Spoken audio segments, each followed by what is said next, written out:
On a September morning, when the university campus still smelled of wet grass and freshly brewed coffee. In America, autumn always arrives like a promise. Leaves changing color, cool winds, and the feeling that everything can start anew. I am Zane, a sophomore in communications, just moved from the old dorm to another building near the main library. I thought that day would pass like any other, but Kieran appeared, and everything veered in a direction I had never learned to name. He sat across from me in the contemporary media culture class, a gray hoodie pulled over his head, twirling a pen as if hiding a secret.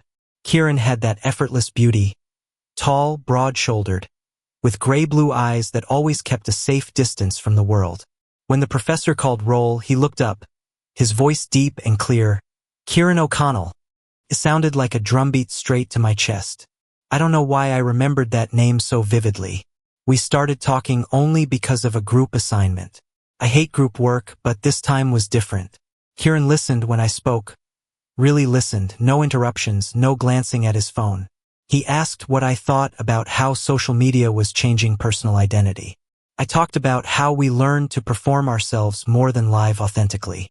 Kieran nodded, his eyes lighting up, then shared about growing up in Oregon, where people seemed free but stayed silent on important things.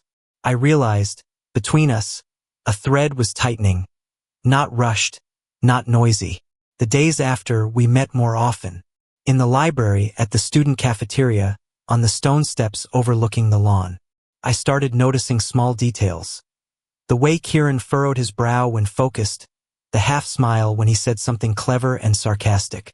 I told myself it was just curiosity, that I was used to liking someone in silence. But my body betrayed me. Heart racing when he sat close, hands instinctively pulling back when his brushed mine. One evening, we studied late in the library. Outside, it rained, drops tapping the windows like a steady rhythm. Kieran talked about an old relationship, a guy he'd loved deeply enough to fear. We didn't lose each other, he said softly, eyes looking out. We learned that sometimes love isn't enough to stay. That sentence lingered in me, like an unfinished headline of a long story. I wanted to tell him I understood, that I'd loved cautiously too, always preparing an exit. But I stayed silent. Silence was a skill I'd honed for years. At home, at school, in conversations where speaking out might shatter everything. I feared losing Kieran before I even had him. The intimacy between us came slowly, but clearly. A shoulder brush when laughing. A midnight text asking, "You still up?" Once he borrowed my jacket because of the cold wind, my laundry scent lingering on his collar. I realized I was relearning how to be close to someone, without defenses, without pretending. But college is also where everything gets scrutinized. Friends asked. Eyes lingered longer. Harmless jokes. Kieran and I hadn't named anything, but we both knew it existed. Sometimes I saw him pull back half a step, as if remembering an old lesson. Don't go too fast. I pulled back too, not because I didn't want to, but because I feared ruining what was forming. That night, when I got back to my room, I opened my laptop, staring at the blinking cursor on a blank page. I wrote, "We didn't lose, we learned." I didn't know what I'd learn, or how much I'd lose. I just knew that from the moment Kieran called my name in class, my college life had changed rhythm. And I was ready to listen, no matter the ending. Kieran and I started having shared habits without any agreement. Mondays, black coffee at the corner shop across from the North Gate. Wednesdays, late lunch in the second-floor cafeteria, where sunlight slanted through the large windows. Fridays, group study in the 24-hour study room, though most of the time it was rambling conversations. Those habits seeped into me, making days pass faster, easier, and scariest of all, making me anticipate. Kieran was the type who spoke little but hit the mark. He didn't try to seem profound, he just was. Once, when I complained about always feeling like I was performing, for family, friends, even for people I liked, Kieran stayed silent for a long time. Then he said, "Maybe it's not because you're fake, but because you haven't met someone who lets you stop performing." That sentence was like a gentle but precise touch, making me want to laugh and cry at once. I started realizing my body reacted to Kieran before my reason could intervene. When he leaned down to look at my laptop screen, his breath touching my neck, I tensed up. Not raw desire, but tender closeness, the kind that scares because it can soften you. I thought intimacy came after naming a relationship. But with Kieran, it came before, quietly like falling snow. One evening, we walked around the campus after class. Maple leaves covered the paths, red and orange like fragments of memories. Kieran talked about his dad, a quiet man who accepted his son in practical ways rather than words. He doesn't ask much, Kieran said, but he always fixes my car, always comes to watch me play. I think that's how he shows it. I listened and thought about my mom, about the questions never asked directly. We were different, but our fears were the same. Fear that speaking out would shatter the fragile family jar. We stopped by the small lake, where students often gathered in spring. That night it was empty.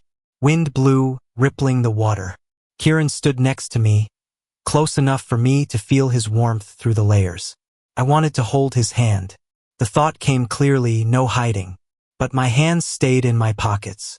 I'd gotten used to keeping myself safe by doing nothing. Zane, Kieran called my name, his voice slowing. Do you ever fear that if you're too happy, the price to pay later will be bigger? I turned to look at him. In the yellow lamplight, his face looked tired, honest. I nodded. All the time, I replied. Like you have to pay in advance with worry. We didn't say more. But in that silence, there was an unspoken agreement. We were standing on the edge of something. I thought about Kieran's old saying, not losing each other, just learning. I wondered what I was learning. Patience? Courage? Or simply how to stay still in emotions without fleeing. A few days later, rumors started creeping in. Not malicious, just curious pieces. You two are really close. Always together.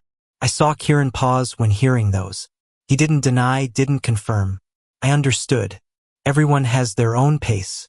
But in me, a small unease began to sprout.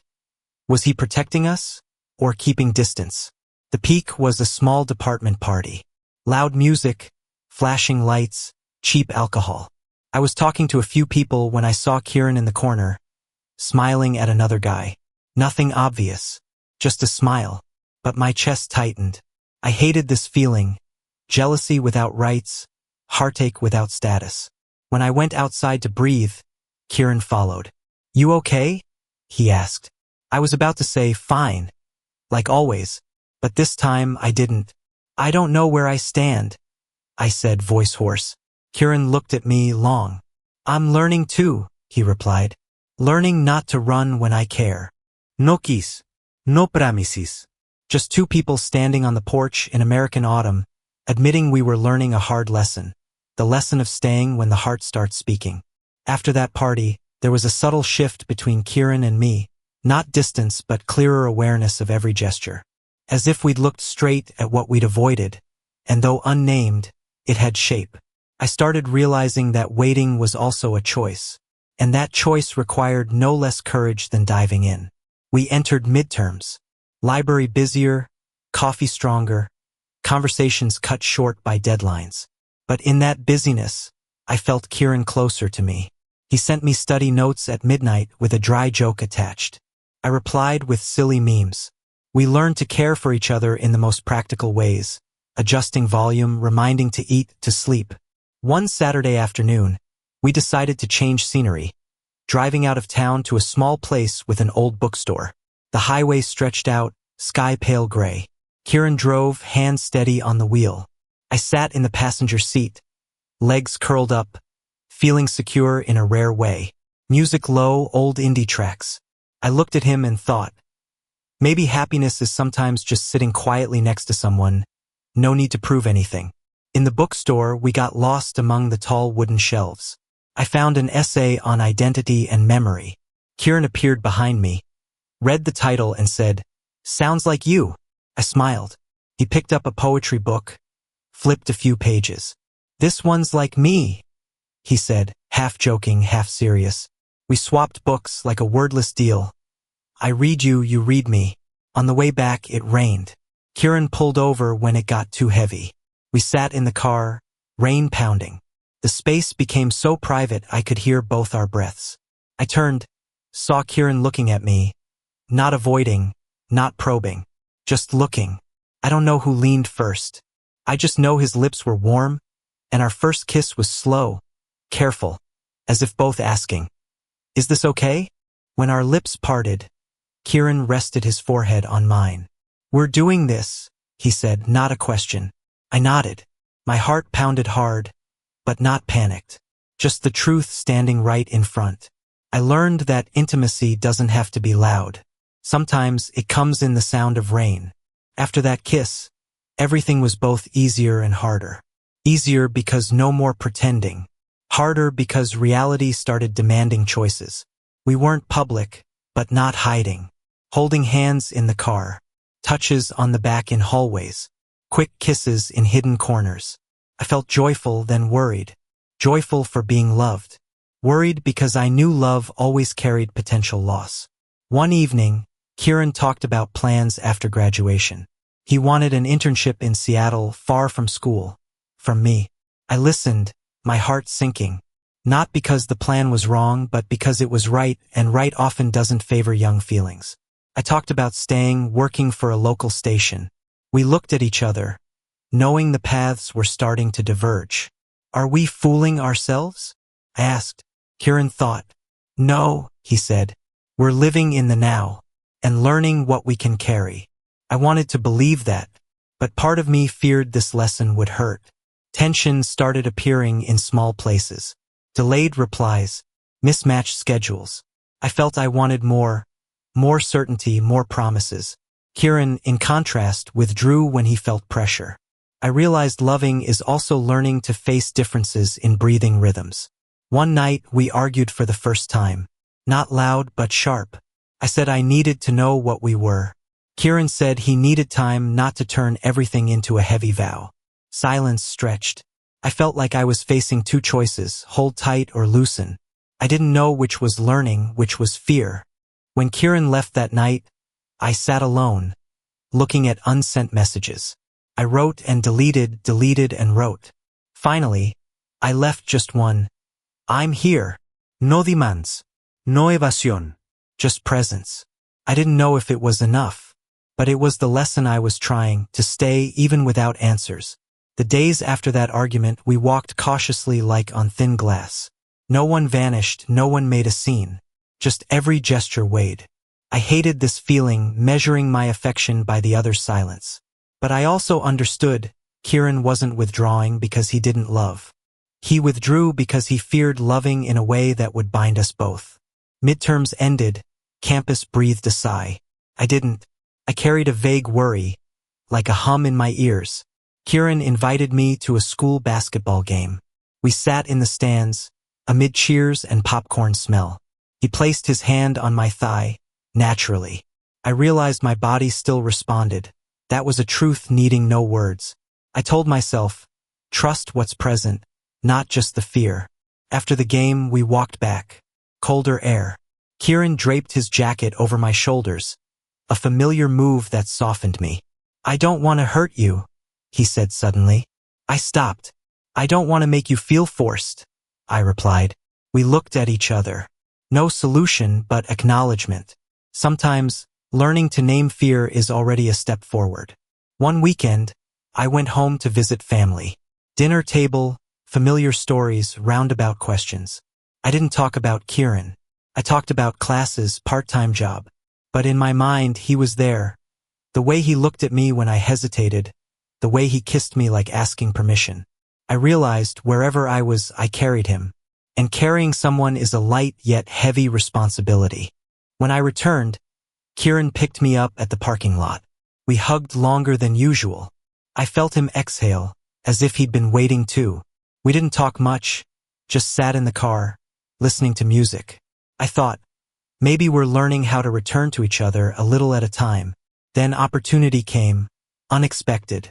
A school seminar where I presented a media project. Kieran sat in the back row. When I finished, I sought his eyes. He nodded, smiled. Afterward, he pulled me into the hallway, kissed my cheek quickly. I'm proud of you, he said. I felt myself grow a little in that moment, learning that being seen is also a form of love. But not every lesson is gentle. Another evening, I heard Kieran was shortlisted for the Seattle internship. I congratulated him, sincerely. But back in my room, I sat on the bed long, feeling like practicing for a future emptiness. I didn't want to turn his joy into my fear. I learned to hold two emotions at once, pride and sadness. We started talking more realistically, schedules, distance, possibilities, not to end but to not deceive each other. Kieran said he feared big promises because he'd promised and failed before. I said I feared undefined relationships because I'd vanished in them. We listened, no interruptions. I realized this was the intimacy I'd wanted, not just skin on skin, but fear touching fear. One night, we lay next to each other, lights off. I asked, if you had to choose, what would you choose? Kieran silent. Then he said, I choose learning not to turn love into one-sided sacrifice. I swallowed. I choose learning not to cling to the future and forget the present. I said. Those two choices didn't clash. They ran parallel. And the gap between them was what we had to fill ourselves. Time passed.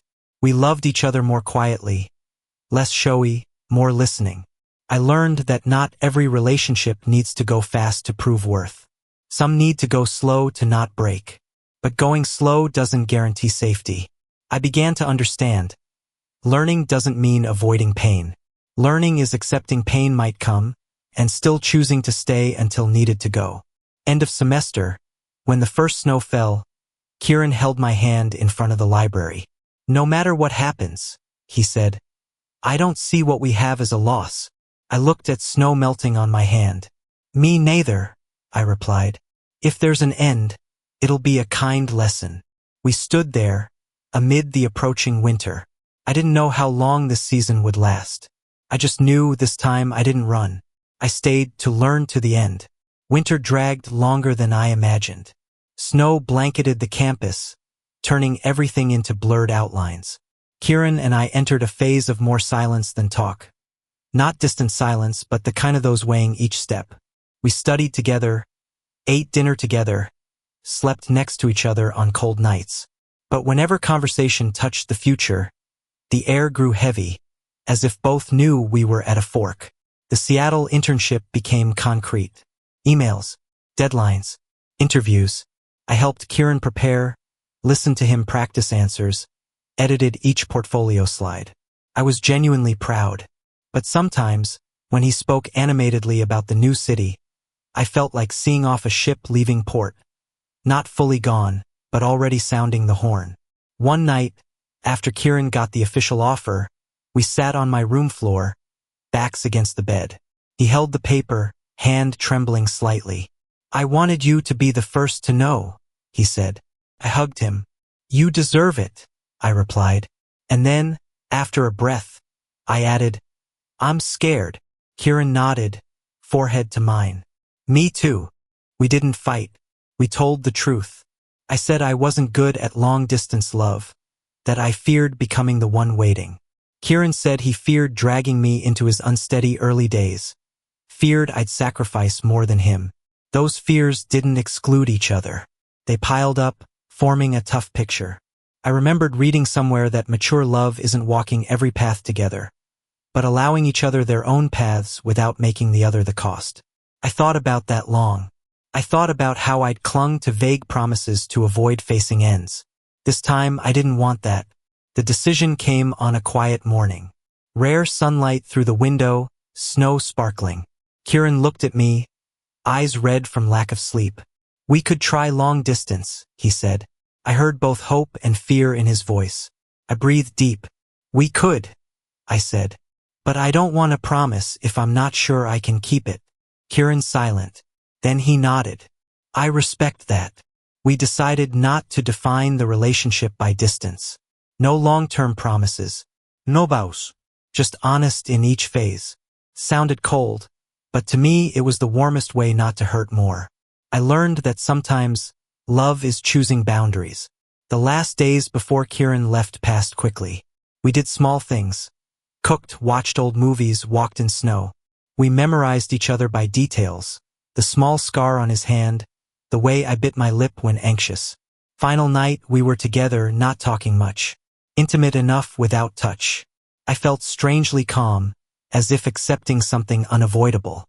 Morning of seeing Kieran off, clear sky. We stood at the bus stop. I hugged him, inhaled the familiar scent. We didn't lose each other, Kieran said, voice trembling. I smiled, though eyes stung. We learned, I replied. He smiled, then boarded. I stood back, hands cold, heart empty, but not broken. The weeks after, my life contracted then expanded. I focused on studies, work. Kieran and I texted, not too much, not too little. We shared small things. New cafe, sudden rain, a song heard on the road. I realized, love doesn't have to occupy all space to exist. Some nights I missed him to the point of pain, but I didn't call just to fill the void. I let the longing stay, like a breathing exercise. I learned to be alone without denying I'd loved. That was the hardest lesson. One day Kieran called, his voice steady. I'm learning how to be in Seattle, he said. And I think of you in a lighter way. I smiled. I'm learning too, I replied. We were silent. Not sad, not rushed. Just two people continuing. I don't know in what form we'll meet again. Friends, exes, or a warm memory. But I know this. I don't see what we had as loss. I see it as foundation to love better, truer, later. Spring came late but decisively. Snow melted, revealing brown patches, then green again. Campus changed rhythm, and so did I. I no longer lived in waiting for a Seattle call. I still thought of Kieran, but in a way that took less space, like a familiar song playing unexpectedly, no longer tightening the heart. I started joining more activities. A new media project, a morning running group. I learned to redirect my energy back to the present. New people entered my life, friendly, kind, but I didn't rush to label. I didn't want to use anyone to fill a gap. I'd learned that lesson already. Kieran and I kept contact sparingly. Not because of distance, but because both were busy living. Once, he sent me a photo of Seattle's pale gray sky. I replied with a campus lawn sunset. No explanations needed. We were in different frames, and that no longer hurt me. One evening, I was invited to a student talk on identity and media, the topic I'd discussed with Kieran in early days. I stood before the auditorium, talking about how we learned to perform ourselves and the cost of silence. When done, I realized my hands weren't shaking. I thought, some parts of me grew thanks to Kieran, even if he wasn't here to see. After the talk, I got a message from him. I heard you did great, Kieran wrote. I smiled. I learned from you, I replied, and I realized that sentence no longer carried sadness. It was bare truth and peaceful. We called for the first time in months. No tensión, no nerves.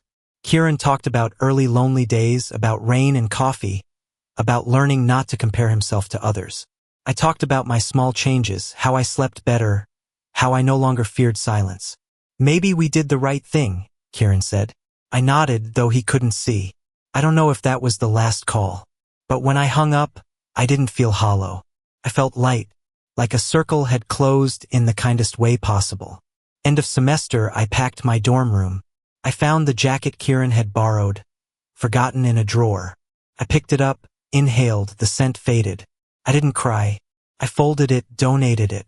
Not to forget, but because I didn't need to keep it to prove I'd loved. The seniors' graduation day under clear skies. I stood in the crowd, hearing names called. I thought about my journey, about the guy afraid to speak out, afraid to stay. I'm not that person anymore. I learned to love without losing myself, and to leave without denying what was. A week later, I got an email from Kieran. Not long, just a short paragraph. He'd decided to stay in Seattle another year. He was happy in an ordinary way. Thanks for teaching me not to run, he wrote. I replied, thanks for teaching me to stay. We didn't promise to meet again.